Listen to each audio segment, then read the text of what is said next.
सोचिए एक ऐसी जेल जहां से भागने की कोशिश का मतलब सिर्फ मौत था। चारों तरफ समुंदर, तेज़ हवाएं, खतरनाक लहरें और 24 घंटे चौकस पहरेदार। अमेरिका की सबसे सुरक्षित जेल अल्काट्राज। लेकिन फिर एक सुबह ऐसा कुछ हुआ जिसने FBI तक को हिला कर रख दिया। 3 कैदी जेल के नाक के नीचे से हवा हो गए।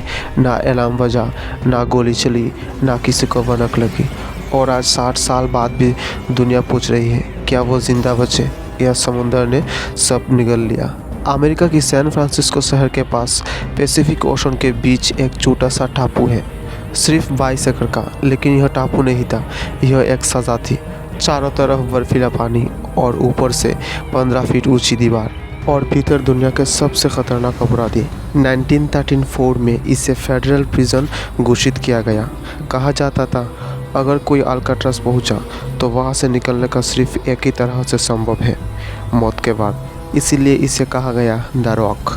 इस कहानी के अहम 4 किरदार थे।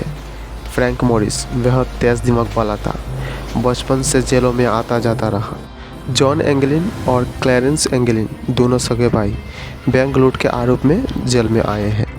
और एलन वेस्ट, यही से शुरू हुआ इतिहास का सबसे रहस्यमय जेल ब्रेक। 1916 में एलन वेस्ट ने कुछ अजीब नोटिस किया। उनकी सेल के दीवार में एक छोटा सा वेंट, पुराना, कमज़ोर और नमकीन हवा से घिसा हुआ। वहीं से जन्म लिया एक खतरनाक आइडिया ने। चारों कैदी चुपचाप हर दिन चम्मच से दीवार कुरेदने लगे। 2 साल तक किसी को शक नहीं हुआ। सबसे बड़ी दिक्कत थी रात की गिनती। अगर पहरेदार देख लेता कि बिस्तर खाली है तो सब खत्म।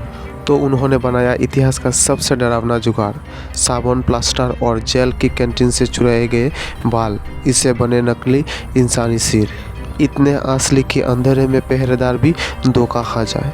रात हुई, लाइट बंद हुई और तीनों परछाइयाँ दीवार के पीछे गायब हो गई। फ्रैंक मॉरिस और एंगलिन ब्रदर्स। एलन वेस्ट कोशिश करता रहा लेकिन फंस गया। बाकी 3 छत पर पहुँचे और वहाँ से पाइप के सहारे नीचे उतरे और फिर रेनकोट काटकर एक राफ्ट बनाकर ठंड अंधेरे समुंदर में तीनों इंसान गायब हो गए। सुबह 7 बजे जब काउंटिंग हुआ, 3 कैदी गायब। जब गार्ड ने जगाने की कोशिश की तो सिर जमीन पर गिरा और टूट गया। तभी सब समझ गए कि तीनों कैदी जेल से फरार हो गए। FBI, कोस्ट गार्ड सब ने खोज शुरू की।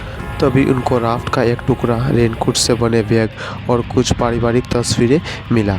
कोई लाश नहीं, कोई सबूत नहीं। कुछ कहते हैं वो डूब गए, कुछ कहते हैं वो ब्राज़ील भाग गए। आज तक कोई सच्चाई साबित नहीं हुई। 1979 में FBI ने केस बंद कर दिया। अल्काट्राज अब जेल नहीं, एक टूरिस्ट स्पॉट है। लेकिन सवाल आज भी वही है, क्या उन्होंने नामुमकिन को मुमकिन कर लिया या समुंदर ने सच छुपा लिया? आपको क्या लगता है, कमेंट में ज़रूर बताइएगा।